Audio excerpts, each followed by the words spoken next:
Audio book by মেহেদি চ্যানেলে আজকে আপনাদের পড়ে শোনাবো সত্যজিৎ রায়ের একটি অনুবাদ করা গল্প ঈশ্বরের 9 লক্ষ কোটি নাম। গল্পের মূল লেখক আর্থার সি ক্লার্ক। গল্পটি আমরা নিয়েছি সত্যজিৎ রায়ের গল্প 101 এই বই থেকে। বরাবরের মতোই গল্প পাঠে আমি মোহাম্মদ মেহেদি হাসান। যারা এখনও অডিও বুক বাই মেহেদি চ্যানেলটি সাবস্ক্রাইব করেননি, অনুরোধ থাকবে চ্যানেলটি সাবস্ক্রাইব করে বেল আইকনটি অন করে দিবেন। তাহলে শুরু করছি। আর্থার সি ক্লার্কের লেখা ঈশ্বরের 9 লক্ষ কোটি নাম, অনুবাদ সত্যজিৎ রায়। আপনাদের অর্ডারটা একটু অস্বাভাবিক ধরনের। বিস্ময়ের মাত্রাটা যথাসম্ভব কমিয়ে বললেন ডক্টর ওয়াগনার। আমি যতদূর জানি এর আগে কোনো তিব্বতী গুম্ফা থেকে অটোমেটিক সিকোয়েন্স কম্পিউটারের জন্য অর্ডার আসেনি। আপনাদের ঠিক এই ধরনের মেশিনের প্রয়োজন হতে পারে সেটা আমি ভাবিনি। আপনারা কি কাজের জন্য যন্ত্রটা চাইছেন সেটা একটু বুঝিয়ে বলবেন কি? নিশ্চয়ই।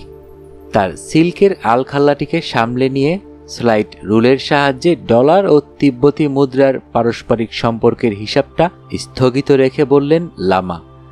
নিশ্চয়ই বলবো। আপনাদের মার্ক 4 কম্পিউটার সব রকম গণনারই কাজ করতে পারে, যদি না একসঙ্গে 10টার বেশি সংখ্যার প্রয়োজন হয়। কিন্তু আমাদের কাজের জন্য আমরা সংখ্যার কথা ভাবছি না, আমরা ভাবছি অক্ষরের কথা। আপনারা যদি যন্ত্রের সার্কিটে কিছু অদল বদল করে সেটাকে এমন একটা অবস্থায় এনে দিতে পারেন যাতে তার সাহায্যে সংখ্যার বদলে অক্ষর ছাপা হবে, তাহলেই আমাদের কাজ হয়ে যায়। ব্যাপারটা কিন্তু আমার কাছে এখনো ঠিক। আমরা এই কাজটা বিনা যন্ত্রে গত 300 বছর ধরে করে আসছি, অর্থাৎ আমাদের গুম্ফা যখন প্রতিষ্ঠিত হয় তখন থেকে। হয়তো কাজটা আপনি এখনো ঠিক অনুধাবন করতে পারছেন না, কিন্তু যদি একটু মন দিয়ে শোনেন তাহলেই পারবেন। বেশ তো, আসলে ব্যাপারটা খুবই সহজ। আমরা একটা তালিকা প্রস্তুত করছি যাতে ঈশ্বরের যত রকম নাম হয় তার সবগুলিই থাকবে। মানে? লামা নিরুদ্বিগ্নভাবে বলে চললেন, আমাদের বিশ্বাস ঈশ্বরের কোনো নাম লিখতেই 9টির বেশি অক্ষরের প্রয়োজন হয় না।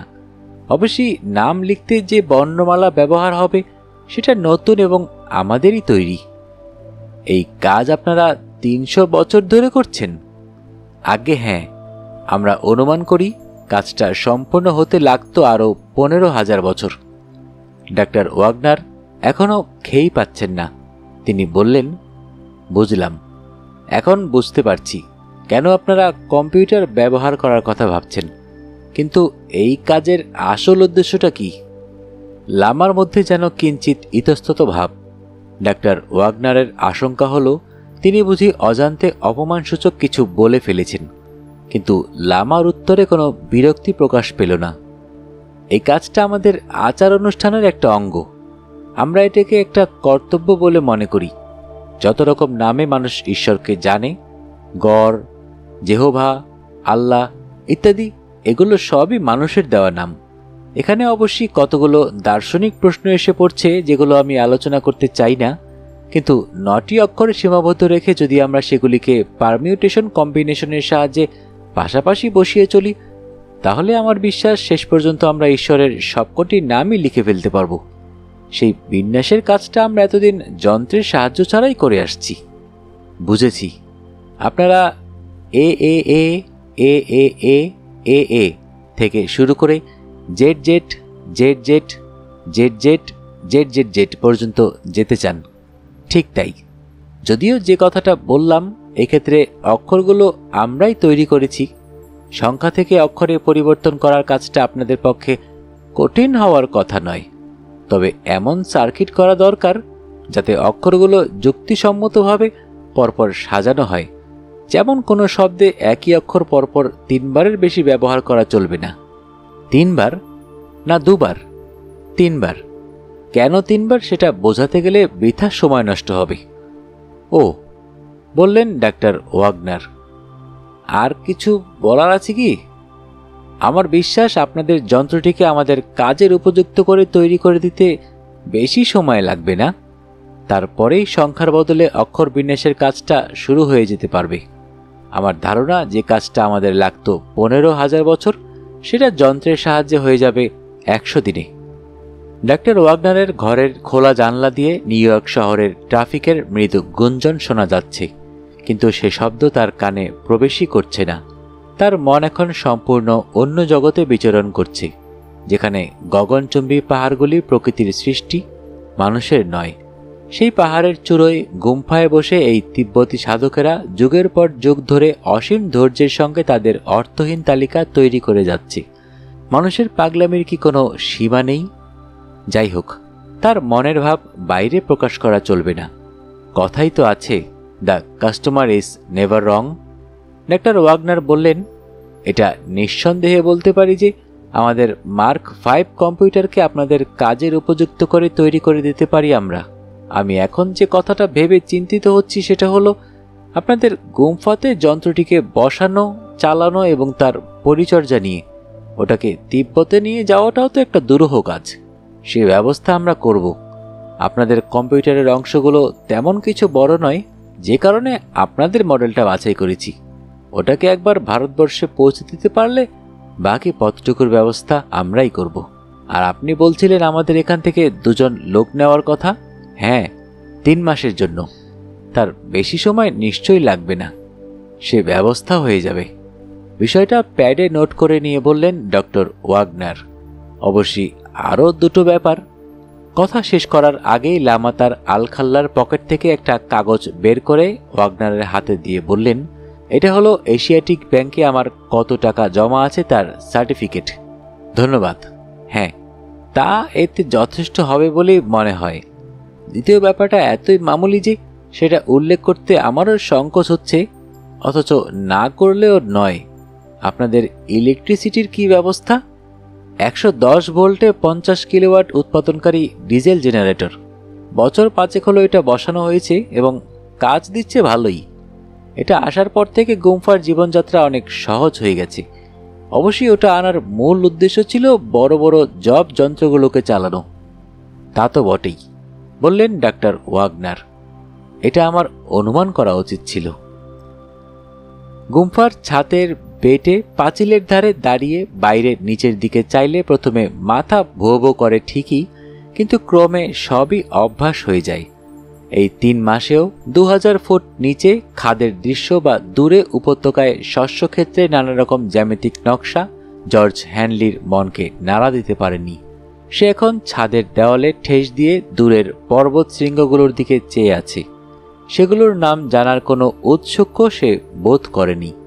এমন বেয়ারা অবস্থায় তাকে কোনোদিন পড়তে হয়েছে কি? নিশ্চয়ই না। গত 3 মাস ধরে মার্ক 5 কম্পিউটারে উদ্ভট অক্ষরের সমষ্টি ছাপা রোলের পর রোল কাগজ বেরিয়ে আসছে। অক্ষরগুলির যত রকম সম্ভাব্য বিন্যাস হতে পারে যান্ত্রিক টাইপরাইটারে তার প্রত্যেকটি ছেপে চলেছে অক্লান্তভাবে।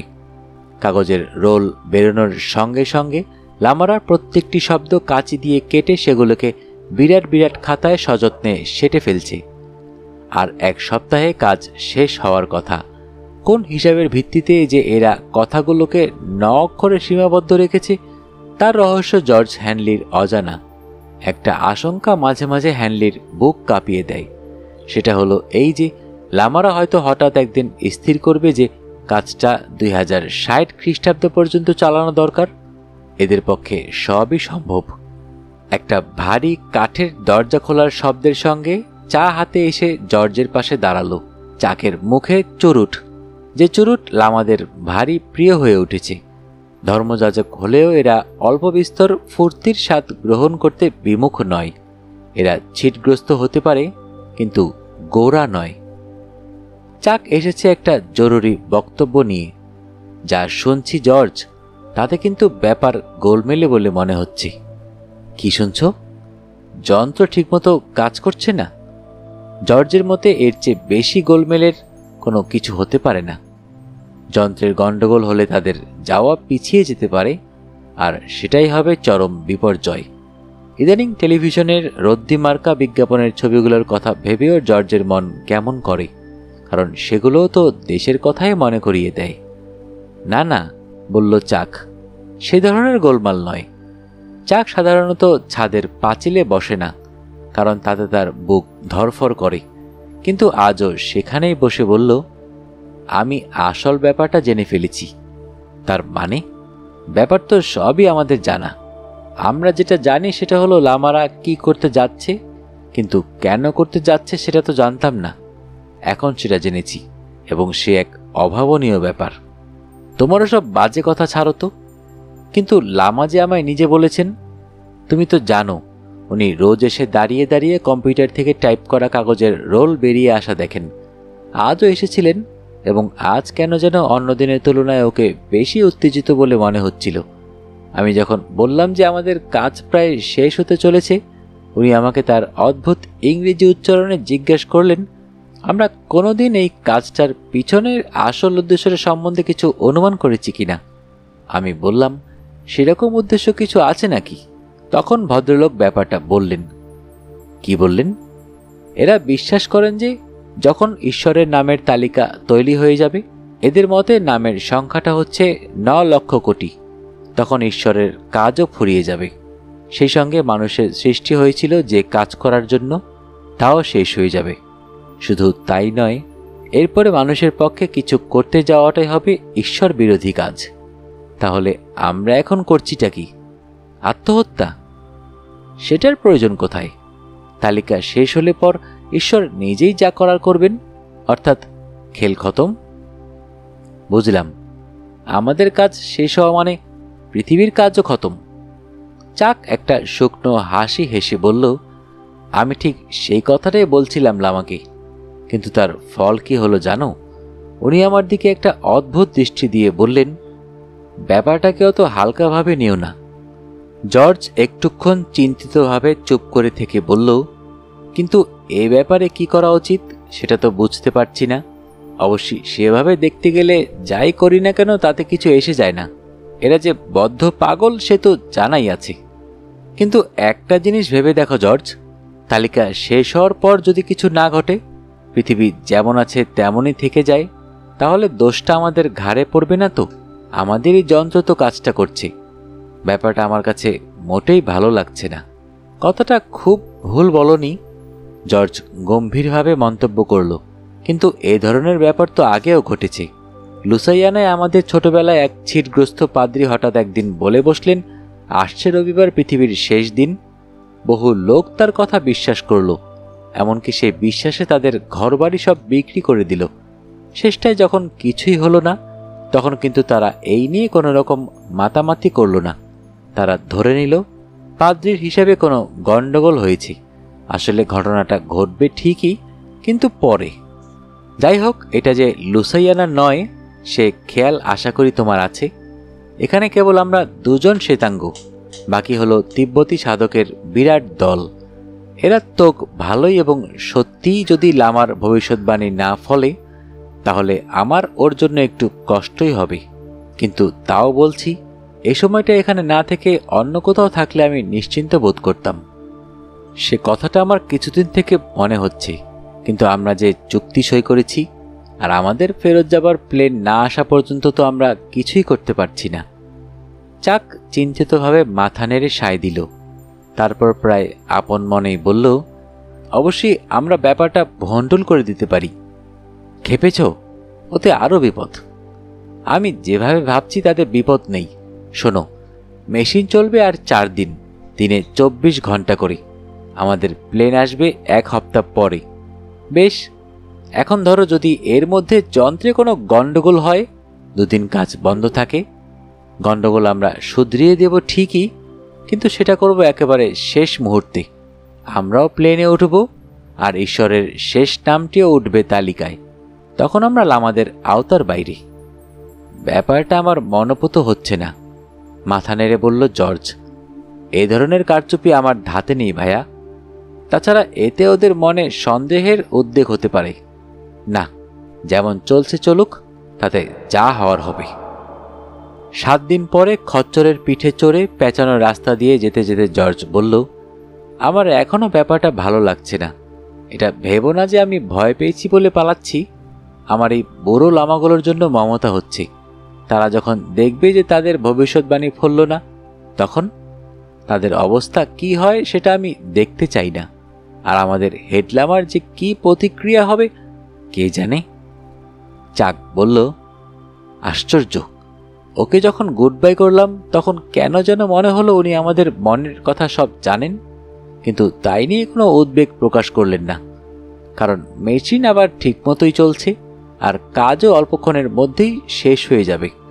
তারপর অবশ্যই ওর মতে তারপর বলে আর কিছু নেই। জর্জ ঘোড়ার পিঠে উল্টো মুখে ঘুরে পাহাড়ের দিকে চাইল। এরপরে মোড় ঘুরে আর গুম্ফাটাকে দেখা যাবে না। সূর্যাস্ত হয়েছে কিছুক্ষণ আগে। আকাশের শেষ রঙের সামনে বিরাট আকৃতি গুম্ফাটাকে দেখা যাচ্ছে। কালো প্রাসাদের গায়ে এখন সেখানে জানলার ভিতরে আলো, যেমন দেখা যায় সমুদ্রগামী জাহাজের গায়ে পোর্ট হোলের ভিতরে। ওগুলো সবই জেনারেটর চালিত বৈদ্যুতিক আলো এবং একই জেনারেটরে চলছে কম্পিউটার। আর কতক্ষণ চলবে যন্ত্র? ভবিষ্যৎবাণী না ফললে লামারা কি তাদের আক্রোশ প্রকাশ করবে ওই যন্ত্রকে ধ্বংস করে, নাকি তারা আবার নিরুদ্বেগে শুরু করবে তাদের হিসাব? গুম্ফায় ঠিক এই মুহূর্তে কি হচ্ছে সেটা অবশ্যই জর্জের জানতে বাকি নেই। লামা প্রবর তার সাঙ্গপাঙ্গদের নিয়ে যন্ত্রটার কাছে বসে আছেন।